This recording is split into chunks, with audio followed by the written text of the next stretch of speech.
Be careful about Al Ilyas. Be careful about this Bodiur Rahmanদের সামনে। They are the conspirator.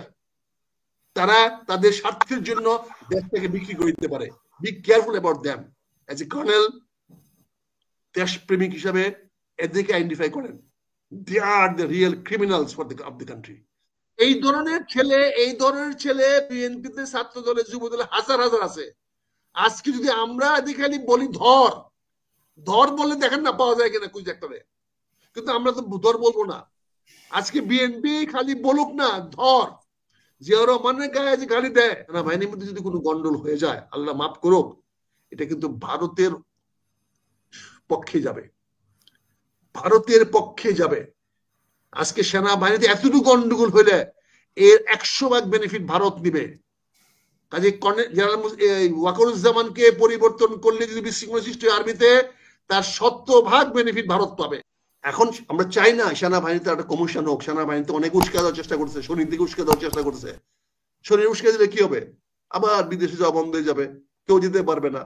আবার ওই যে জাতিসংঘের মিশন গুলো বন্ধ হয়ে যাবে, বা জাতিসংঘের মিশন তো আমি যাবো না, মুস্তাফা সাহেব যাবে না। কিন্তু আমরা কেন এই কলেজ সাহেব যারা সার্ভিস আছে, মেজর সাহেব, আমার জেসিও, আমার এনসিও, এদের ভাগ্য নিয়ে আমরা খেলতেছি কেন? তাদেরকে বিপদে ফেলতেছি। তারা তাদের সেনা প্রধানের অধীনে কাজ করতে দেন, তাদেরকে বলেন তোমরা তোমার সেনা প্রধানকে মানো, তাকে দায়িত্ব পালন করে আসেন, আমরা সবাই তাকে সহযোগিতা করি। অনেক ধন্যবাদ। সকল রাজনৈতিক দলকে নিয়ে বসুক। আমার প্রধান উপদেষ্টা সাহেব, উনি তো 26 তারিখ চীনে যাচ্ছেন, চীন থেকে কি নিয়ে আসে দেখি। আমরা তো জিয়াউর রহমান চীনে গেছিল, ট্যাঙ্ক নিয়ে আসছিল, অনেক কিছু নিয়ে আসছিল, দেখি উনি কি নিয়ে আসেন। আমরা ভারতীয় যুদ্ধ করতে হলে তো চীন লাগবে। আমার যদি ভারতের বিরুদ্ধে আমি যুদ্ধ করতে চাই, আমিও চাই না ভারত আমার উপরে আধিপত্যবাদ বিস্তার করুক।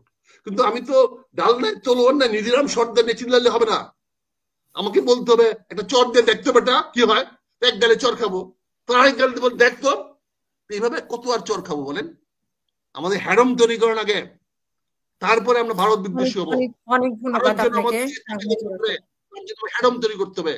আমি ভারতের আগ্রাসনের বিরুদ্ধে আমরা যুদ্ধ করে আসতেছি। আমরা দিল্লিতে দাঁড়ায়ও ভারতের বিরুদ্ধে কথা বলেছি, ভারতের ডিনার বয়কট করেছি, ভারতের নরসিমা রাও, আইকে গুজরাল, তাদের বিরুদ্ধে ফাইট করেছি বাংলাদেশের পক্ষে।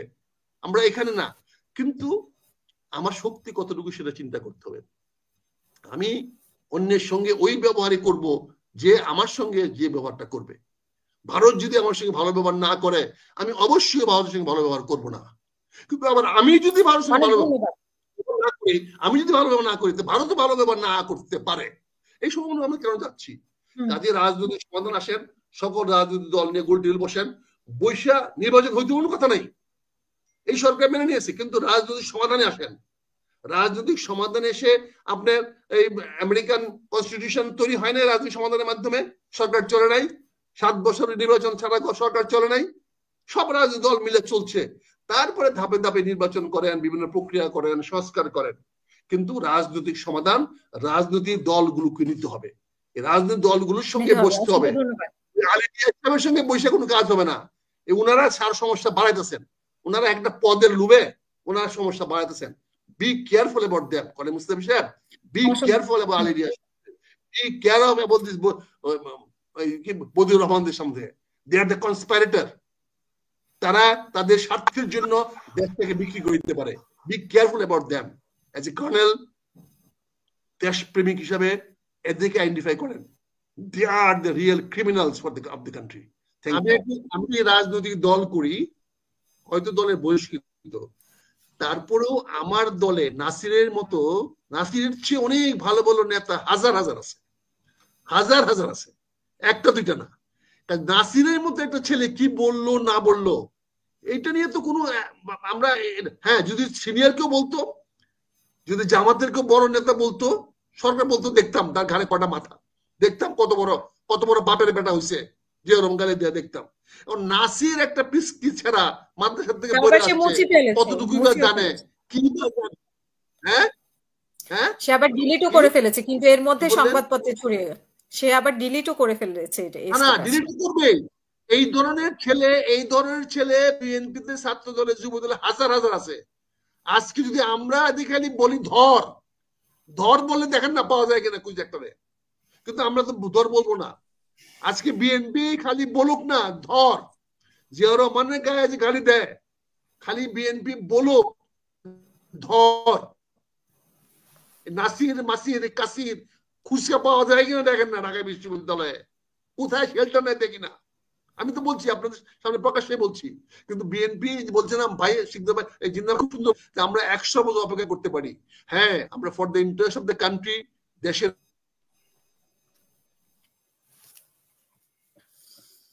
আমরা শেষ করব, আমার মনে হয় করবো না, এই যে শিকদার ভাই বলেছেন এই জন্য ধন্যবাদ, আমি সাধুবাদ জানাই। মানে মুস্তাফিজ ভাই, আমরা আমাদের মধ্যে ডিবেট থাকবে, পার্থক্য থাকবে, আমরা কাউকে লাইক করবো, কেউ লাইক করবো না, কিন্তু আমাদেরকে একটা অনুরোধ থাকবে আমাদের সবার, আমরা সেনাবাহিনী যে যেখানে থাকি না কেন, একটা জিনিস মনে রাখতে হবে, আমাদের সেনাবাহিনীর ঐক্য করে ধরে রাখতে হবে। বাংলাদেশকে রক্ষা করার একমাত্র উপায় হলো সেনাবাহিনী। হয়তো কর্নেল, হয়তো general Waker may not be the fit general, but সময়ের প্রয়োজনে প্রেক্ষাপটে এখন এই মুহূর্তে তার পরিবর্তনটা রং মেসেজ আসবে, সারা জাতির কাছে রং মেসেজ দিবে। পরবর্তী যিনি আসবেন তিনি ওই ক্রেডিবিলিটি পারবেন না, রক্ষা করতে পারবেন না। বুঝতে পারছেন না? খালেদ মুশাররফ জেনারেল জিয়াকে একদিনের জন্য হরায় গিয়া যে বিপদ ডেকে এনেছিল, দেখতে পাচ্ছেন সেই বিপদে কিন্তু খালেদ মুশাররফ টিকতে পারে নাই। আমাদের অতীত ইতিহাস অনেক, আমি জানি আপনার অনেক দুঃখ আছে, কষ্ট আছে, আপনার অনেক কিছু যোগ্য ছিলেন, প্রাপ্য ছিলেন, পান নাই।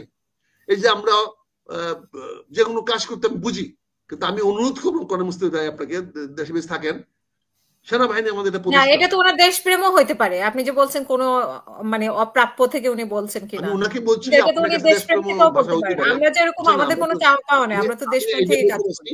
আমি সেটাই বলছি যে আমার সেনাবাহিনীর এই মুহূর্তে আসেন আমরা এই প্রবলেমটা সলভ করি। যেহেতু সেনাপ্রধান ওয়াকারুজ্জামান প্রমাণ করেছে, দেখিয়েছে যে রাজনীতি উনি আসতে চাচ্ছেন না, রাষ্ট্রীয় ক্ষমতায় ওনার আসার ইচ্ছা নাই, উনি দেশটার জন্য কিছু করতে চাচ্ছেন, সরকারের প্রতি আনুগত্য থেকে করতে চাচ্ছেন, এবং উনি যে কোনো রাজনৈতিক দলের সঙ্গে কাজ করতে উনি রাজি আছেন। কাজে আসেন তার মাধ্যমে সেনাবাহিনী ঐক্য রাখি। সেনাবাহিনীর মধ্যে যদি কোনো গন্ডল হয়ে যায়, আল্লাহ মাফ করুক, এটা কিন্তু ভারতের পক্ষে যাবে, ভারতের পক্ষে যাবে। আজকে সেনাবাহিনীতে এতটুকু গন্ডগোল হইলে এর 100 ভাগ বেনিফিট ভারত নিবে। কাজে জেনারেল ওয়াকারুজ্জামানকে পরিবর্তন করলে যদি বিশৃঙ্খলা সৃষ্টি হয় আর্মিতে, তার 70 ভাগ বেনিফিট ভারত পাবে।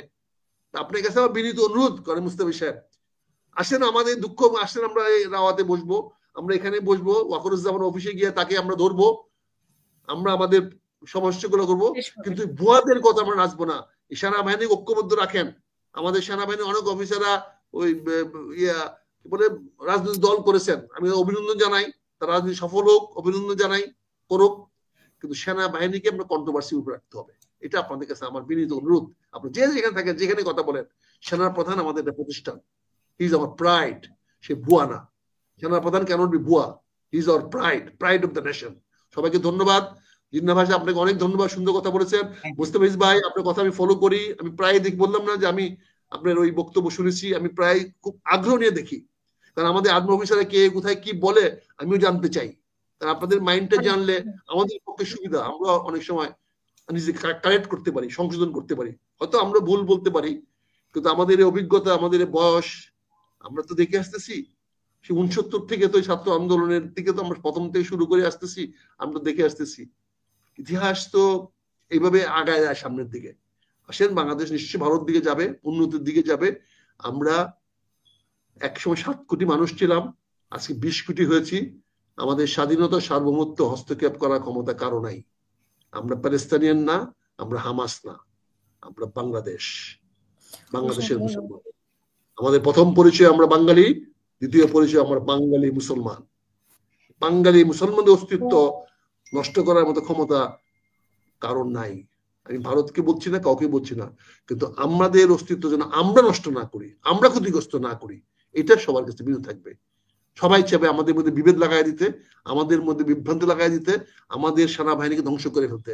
আমাদের সেনাবাহিনী ধ্বংস হলে সবচেয়ে বেশি উপকার ভারতের। এটা মুস্তাফিজ ভাই আপনার খেয়াল রাখবেন। ধন্যবাদ জিন্না ভাই, ধন্যবাদ হাসিন আক্তার।